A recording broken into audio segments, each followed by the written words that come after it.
इंदापूरच्या वकील वस्तीवरील 14 वर्षीय मुलीवर अतिप्रसंग करण्याचा प्रयत्न करून तिला कीटकनाशक पाजण्यात आले होते।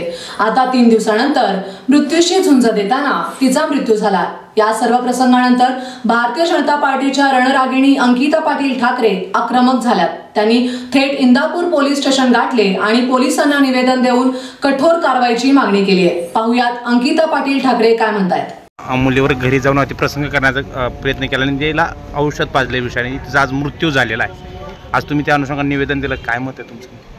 आज इंदापूर तालुक्यामध्ये वकील वस्ती या गावामध्ये एक अतिशय दुर्दैवी अशी घटना घडलेली आहे।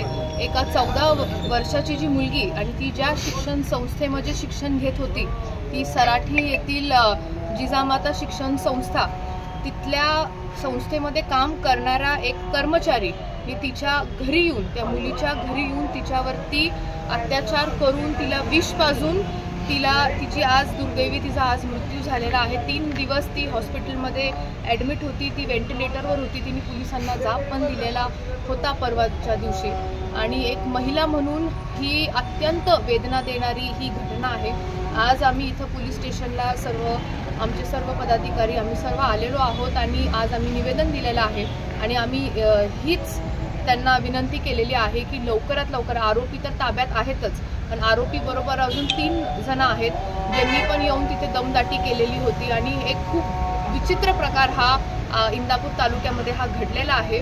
आणि निश्चित पद्धतीने हा एका शैक्षणिक संकुलामधले एक जे कर्मचारी आहेत त्यांच्या मार्फत हा जो घडलेला प्रकार आहे हा खूप लाजिरवाणी आहे आणि धक्कादायकही आहे।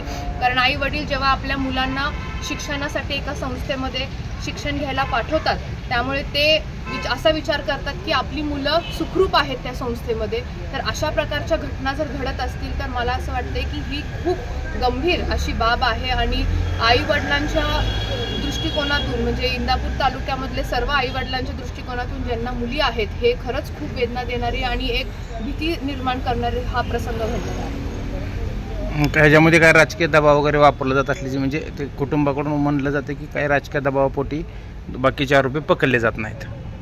आता कसं आहे, शेवटी ही दुर्दैवी अशी घटना घडलेली आहे। आम्हाला कुठल्याच प्रकारचं राजकारण असेल हा कुठलाही विषय ह्याच्यामध्ये आणायचा नाहीये।